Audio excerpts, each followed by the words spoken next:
lokasi kedua, yaitu kebun kurma. Insya Allah selanjutnya para jamaah kita akan menuju Jabal Uhud atau Gunung Uhud, ya. Baik para jamaah yang semoga dirahmati Allah Subhanahu wa taala, saya akan ceritakan sedikit yang berkaitan dengan Gunung Uhud, ya. Jadi Gunung Uhud atau dalam bahasa Arab disebut dengan Jabal Uhud, dinamakan dengan Uhud berasal dari kata ahad yang artinya satu, ya. Jadi para ahli sejarah memiliki banyak pendapat tentang kenapa Jabal Uhud ini dinamakan dengan Uhud. Ada yang mengatakan karena Jabal Uhud adalah satu-satunya gunung terbesar yang ada di kota Madinah Al-Munawwarah. Jadi panjangnya ini, ya Bapak Ibu, luasnya ini sekitar 8 km membentang di kota Madinah Al-Munawwarah. Kemudian ada juga yang berpendapat kenapa dinamakan dengan Uhud, berasal dari kata ahad, satu, karena penduduk yang ada di kota Madinah yang dekat dengan Jabal Uhud ini, mereka semua bertauhid, menyembah hanya kepada Allah, Rabb yang Maha Esa, yang Maha Satu. Jadi ini diantara beberapa pendapat kenapa Jabal Uhud ini dinamakan dengan Gunung Uhud, ya.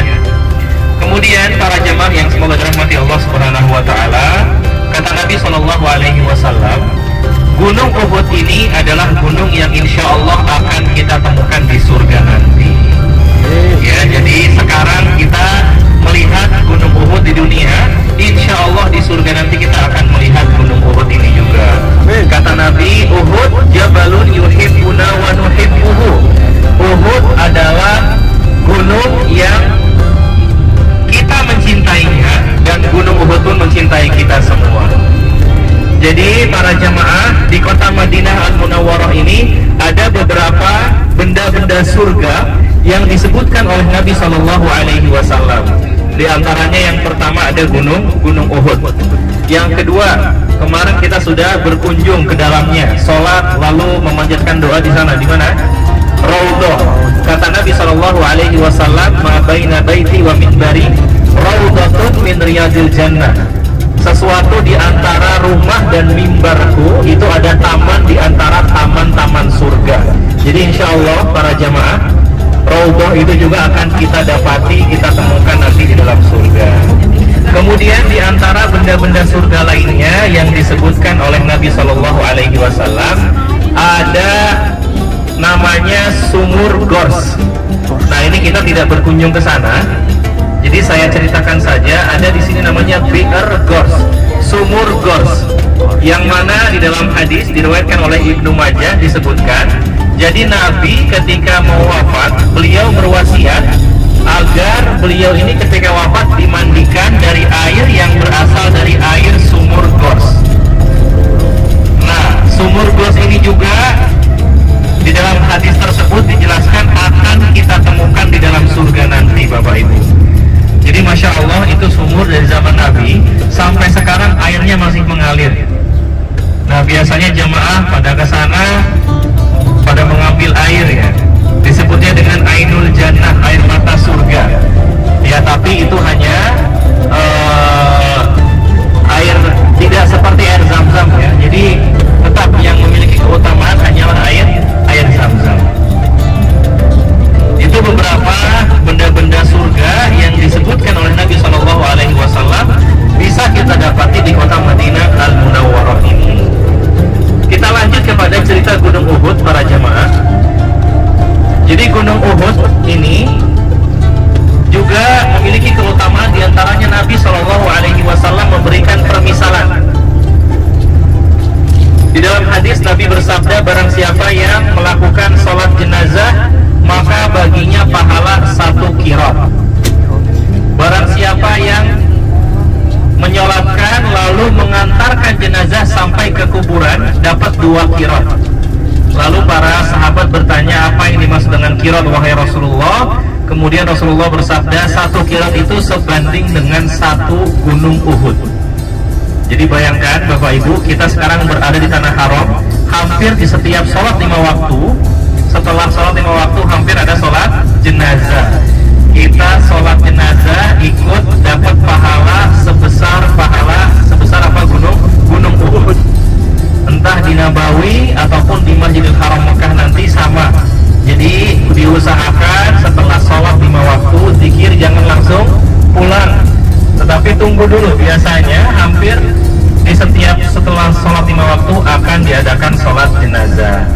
Itu pahalanya sangat besar sekali, disebutkan oleh Nabi seperti gunung Uhud, pahalanya sebanyak gunung Uhud. Jadi gunung Uhud ini besar sekali, bayangkan. Apalagi kalau yang bapak-bapaknya langsung ikut ke kuburan, dapat 2 qirat, artinya dapat pahala sebesar 2 gunung Uhud. Nah, ini di depan kita para jemaah ini sudah masuk ke pegunungan Uhud ya. Nah, ini sudah masuk ke pegunungan Uhud. Para jemaah yang semoga dirahmati Allah Subhanahu wa taala, apa yang terjadi pada daerah di sekitar gunung Uhud ini? Jadi kalau kita membaca sejarah sirah Nabi Shallallahu Alaihi Wasallam, kita akan dapati di tahun ke-3 Hijriah terjadi peperangan yang kita kenal dengan perang Uhud. Ya. Jadi di tahun 3 Hijriah terjadi peperangan yang kita kenal dengan perang Uhud. Yang mana perang Uhud ini awal mulanya disebabkan karena orang-orang kafir Quraisy ingin membalas dendam mereka, sebab mereka ini kalah pada peperangan di tahun sebelumnya. Ada yang tahu apa yang terjadi pada tahun sebelumnya? Perang apa? Perang Badar. Perang Badar, kaum muslimin jumlahnya berapa? 300. Orang-orang kafirnya berapa? 1000, 1/3. Terjadi di bulan suci Ramadan. Siapa yang menang? Kaum muslimin menang. Ya, orang-orang kafir Quraisy kalah. Di perang Uhud ini orang-orang kafir Quraisy ingin membalaskan dendam mereka karena mereka kalah pada perang Uhud. Pada perang Badar. Ya.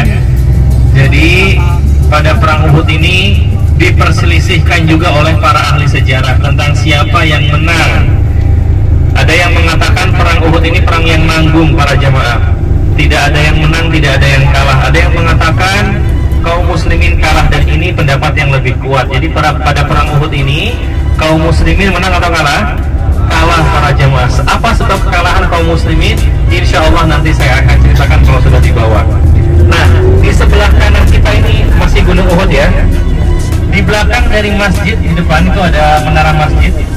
Di belakang itu diyakini sebagai tempat di mana Nabi Shallallahu Alaihi Wasallam pernah mendaki gunung Uhud bersama Abu Bakar dan juga Umar. Lalu gunung Uhudnya ini bergetar. Kemudian Nabi Shallallahu Alaihi Wasallam bersabda, di sebelah kanan kita, Nabi bersabda kepada gunung Uhud, "Uhud ya Uhud, tenanglah wahai Uhud, fa innama 'alaika nabiyyun wa siddiqun." Karena sesungguhnya di atasmu ini sedang ada seorang nabi dan 2 orang jujur, yaitu Abu Bakar dan Umar. Maka seketika itu gunung Uhud yang tadinya bergetar, Nabi suruh diam, maka seketika itu gunungnya pun terdiam, tenang kembali. Nah, ini diantara mukjizat yang Allah berikan kepada Nabi kita Muhammad Sallallahu Alaihi Wasallam. Kemudian pada gunung Uhud ini juga para jamaah, nanti kita akan lihat ada sebuah bukit. Nama bukitnya itu Jabal Ainain, Bukit Ainain. Tetapi lebih dikenal dengan Bukit Rumah, Bukit Pemanah. Kenapa disebut dengan Bukit Pemanah?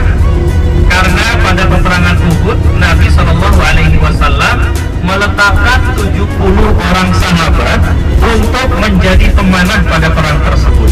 Oleh karena itu, bukit tersebut dinamakan dengan Bukit Rumah atau Bukit Pemanah. Di sebelah kiri ya.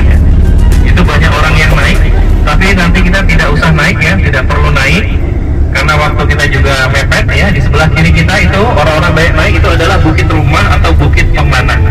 Disitulah Nabi Shallallahu Alaihi Wasallam meletakkan 70 orang pemanah pada peperangan Uhud. Nah, dari Bukit Rumah itu juga nanti kita akan ceritakan di antara sebab kekalahannya kaum muslimin.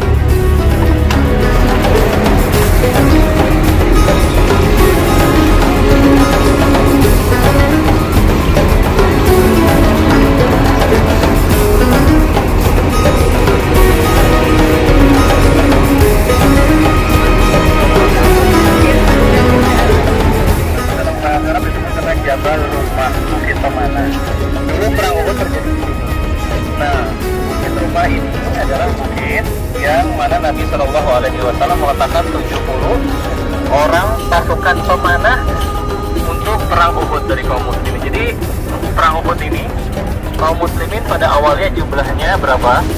1000. Keluar 1000. Ketika di tengah jalan 300 orang putar balik, mereka nggak mau ikut perang. Siapa mereka? Ada yang tahu? Mereka adalah orang-orang munafik yang dipimpin oleh Abdullah bin Ubay bin Salul. Jadi 300 orang munafik, mereka balik ke rumah masing-masing gak jadi ikut perang. Sisanya ada berapa? 700 orang ikut berperang. Boleh kita maju lagi? Silakan.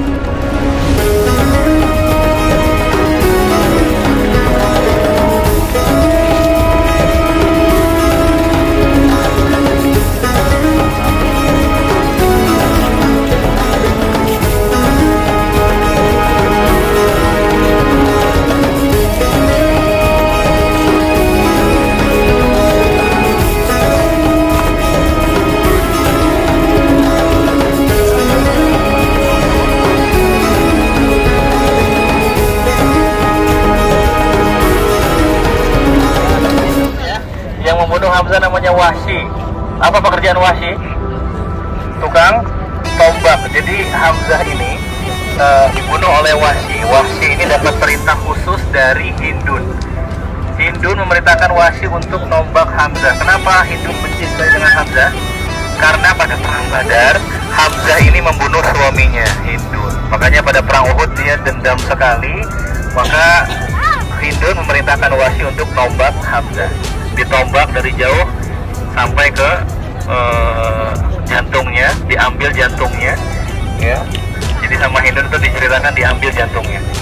Nah, tapi nanti pada akhirnya Hindun dan Wahsy ini masuk Islam. Jadi Wahsy ini juga masuk dalam kategori sahabat Nabi Shallallahu Alaihi Wasallam. Ya. Dan dalam riwayat dikatakan Nabi memang tidak pernah mau bertemu dengan Hindun dan Wahsy karena saking sakit hatinya paman beliau dibunuh. Tetapi tetap beliau dalam benar Islam, masuk Islam pada akhirnya, ya. Baik, kita mendekat, ya. Kita disunahkan ketika mendekati kuburan membaca assalamu ala ahli diyar minal muslimina wal muslimina insyaallah bihim lalahikun. Jadi tujuan seseorang ziarah kubur itu adalah untuk mengingat kematian, dan yang kedua untuk mendoakan orang yang mati. Bukan terbalik, ya Bapak Ibu, ya. Tujuan ziarah kubur bukan kita yang minta doa sama orang yang sudah meninggal, tetapi justru kita yang masih hidup mendoakan orang yang sudah meninggal. Karena di dalam Al-Quran jelas orang yang sudah meninggal tidak bisa mendengar, tidak bisa berbicara. Ya, mereka yang bisa mendengar ucapan orang kubur hanya hewan-hewan saja. Kita manusia tidak bisa. Jadi insya Allah akan melihat penjelasannya.